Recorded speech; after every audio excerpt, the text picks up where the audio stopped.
રાતના 10 વાગી ગયા છે અને આજે હું મારા ઓપીડીના કેસ વિશે કહું તમને. તો એક કાકા આવ્યા અને મને કીધું કે હું રોજે પાર્કમાં સવારે ચાલવા જાઉં, અમે ખાંડ ખાતા નથી, દેશી ગોળ અને દેશી સાકર ખાઈએ છીએ, બરોબર, અને રોજ સવારે ઉઠીને ગરમ પાણીમાં મધ નાખીને વજન ઉતારીએ છીએ.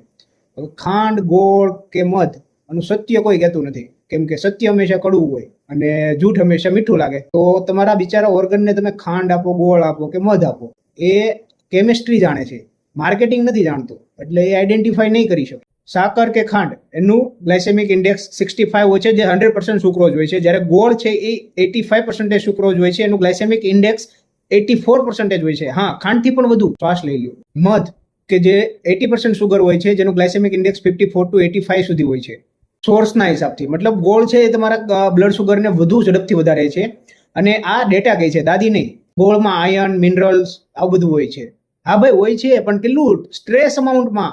મતલબ તમે 100 ગ્રામ ગોળમાં 11 mg આયર્ન મળે, તો તમે 100 ગ્રામ રોજ ગોળ થોડા ખાવ છો? સાંભળવામાં સારું લાગે, 10 ગ્રામ જ ગોળ ખાવાનો હોય છે, અને એક્સ્ટ્રા તમે 400 કિલો કેલરીઝ અને બીજું સુગર ઇન્ટેક તો આમનું ઠૂસો છો. 10 ગ્રામ ગોળ ખાવ મતલબ 1.1 mg આયર્ન મળે, જે પાલકના એક પત્તામાં કેટલું ઘણું વધારે હોય છે. આ એવું વાત થઈ કે જાણે તમે વિટામિન સી માટે દારૂમાં લીંબુ નીચવીને પીવું. વસ્તુ વધુ ખતરનાક ત્યારે થાય છે જ્યારે તમે એમ માની લો છો કે આ વસ્તુ હેલ્ધી છે, ત્યારે ખાંડ 1 ચમચી, ગોળ 2 ચમચી અને મધ 3 ચમચી. અને બિહેવિયરલ સાયન્સ કહેવાય.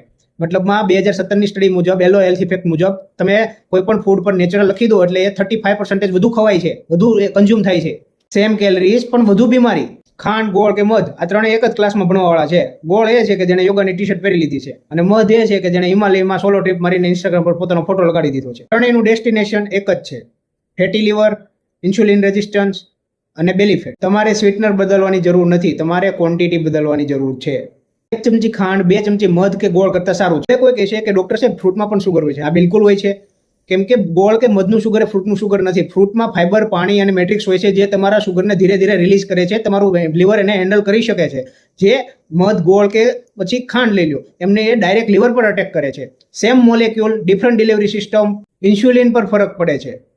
ફ્રૂટ કેટલું આઈસીએમ આરએન આયન પ્રમાણે 100 to 150 ગ્રામ ફ્રૂટ, 2 to 3 સર્વિંગ્સ, મતલબ કે એક કેળું, એક સફરજન, એક વાટકો પપૈયા. ટોટલ શુગર 25 ગ્રામ, મતલબમાં 5 to 6 છે. ફોલો કરી લો. આ વિડીયો પૂરો થઈ ગયો.